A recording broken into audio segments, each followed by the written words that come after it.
If you have a business brand, product, or service, and even if you're just a professional, you have a personal brand, right? If you have any one of these things, you've been told that you need to be online to reach people. But how do you really do that effectively? What's the point? Well, we're going to be talking about that right now. So let's get into it. First things first, you want to make sure that you're living where your people live.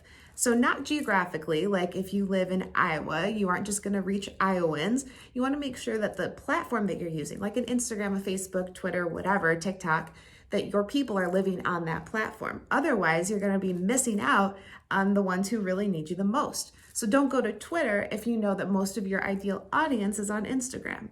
Then you want to think about the type of things you're sharing. As someone with an education background, I know that everyone learns a little bit differently. They're going to absorb different types of information. So you want to share a good mix of digital media to make sure that you're reaching all of the people in a way that's easy for them to access your information. So that means a text post, maybe a blog, maybe a graphic, a video, a podcast. You want to have a nice mix of those things to engage the people who need to hear what you have to offer, the people who need to see what you have to offer, and the people who need to experience it.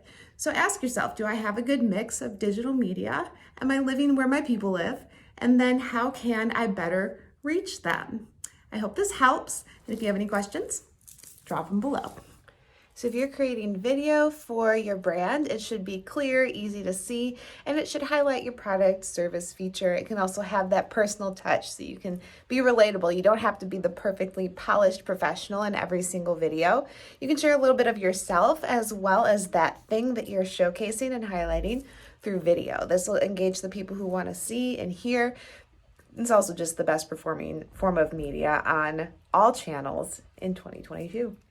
Maybe a podcast is more your speed because you like to be able to talk and be behind a mic and you don't have to show yourself, right? I have cameras in my podcast studio because I like to repurpose videos, but you don't need it. You can just talk to people and upload it on a channel there. A lot of business owners are watching podcasts. So if you're targeting B2B or someone in an influencer or beauty fashion space, it's a great place for you to share your podcast. Maybe you want to showcase the perfectly placed visual aesthetic in your office or for your product. You might take a picture instead of a video to share a different form of content or showcase a still that really highlights what you've got to offer. If your people are more into reading but you're not ready to write a book, consider a blog.